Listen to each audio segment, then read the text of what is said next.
এক ছোট গ্রামে রাজু নামে এক গরিব কৃষক থাকত। সে প্রতিদিন কঠোর পরিশ্রম করত, কিন্তু তার জীবনে কোনো পরিবর্তন আসত না।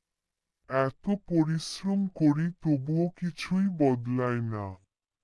একদিন মাঠে কাজ করার সময় সে একটি সোনালী বীজ খুঁজে পেল এবং অবাক হয়ে তাকিয়ে রইল।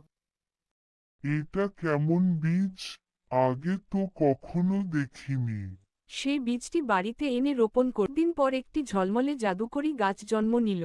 ওহ, এটা তো জাদুর মতো।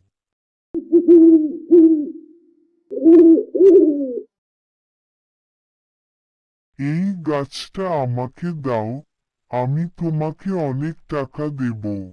না, এটা আমার আশা। আমি এটা বিক্রি করব না। কিছুদিন পর গাছটিতে সোনার মতো ফল ধরতে শুরু করল এবং রাজুর জীবন ধীরে ধীরে বদলে গেল। পরিশ্রম করলে ফল একদিন আসবেই।